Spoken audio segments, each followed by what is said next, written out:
ರಾ news Kannada ಪ್ರಾಯೋಜಕರು Vikas career academy Dharwad.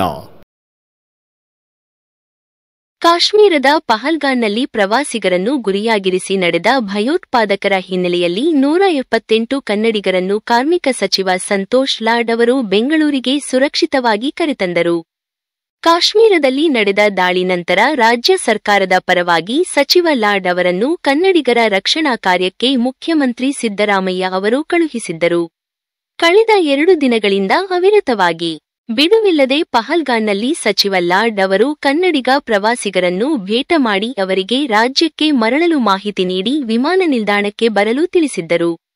ಇದೀಗ 178 ಕನ್ನಡಿಗ ಪ್ರವಾಸಿಗರು ಶ್ರೀನಗರ ವಿಮಾನ ನಿಲ್ದಾಣದಿಂದ ಬೆಂಗಳೂರಿನ ಕೆಂಪೇಗೌಡ ವಿಮಾನ ನಿಲ್ದಾಣಕ್ಕೆ ಬಂದಿಳಿದಿದ್ದಾರೆ.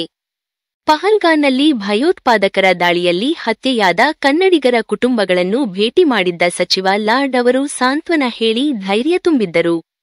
ಬೇರೆ ಬೇರೆ ಸ್ಥಳಗಳಲ್ಲಿ ತಂಗಿದ್ದ ಪ್ರವಾಸಿಗರನ್ನು ಭೇಟಿ ಮಾಡಿ ತಾವು ಯಾವಾಗ ಕರ್ನಾಟಕಕ್ಕೆ ಮರಳಲು ವಿಮಾನದ ಟಿಕೆಟ್ಗಳನ್ನು ಬುಕ್ ಮಾಡಿದ್ದೀರಿ ಎಂಬ ಮಾಹಿತಿಯನ್ನು ಕಲೆ ಹಾಕಿದ್ದರು.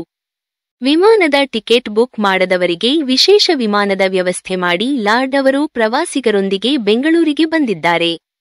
ಸಚಿವ ಲಾಡ್ಗೆ ಅವರಿಗೆ ಕೃತಜ್ಞತೆ. ಕಾಶ್ಮೀರದಿಂದ ಬೆಂಗಳೂರಿಗೆ ಮರಳಲು ವ್ಯವಸ್ಥೆ ಮಾಡಿದ ಸಚಿವ ಸಂತೋಷ್ ಲಾಡ್ ಅವರಿಗೆ ಪ್ರವಾಸಿಗರು ಕೃತಜ್ಞತೆ ಸಲ್ಲಿಸಿದ್ದಾರೆ.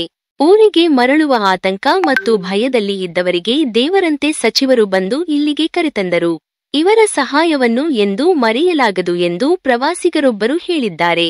ಎಲ್ಲಿ ಅವಘಡ ಸಂಭವಿಸಿದರೂ ಅಲ್ಲಿಗೆ ಲಾಡ್ ಭೇಟಿ. ಕರ್ನಾಟಕದ ಹೊರಗೆ ಯಾವುದೇ ರೀತಿಯ ಅವಘಡಗಳು ಸಂಭವಿಸಿದರೂ ಅಂತಹ ಸಂದರ್ಭದಲ್ಲಿ ಸಂತೋಷ್ ಲಾಡ್ ಅವರು ಭೇಟಿ ನೀಡಿ ಕನ್ನಡಿಗರ ರಕ್ಷಣಾ ಕಾರ್ಯಕ್ಕೆ ಕೈಜೋಡಿಸಿದ್ದಾರೆ.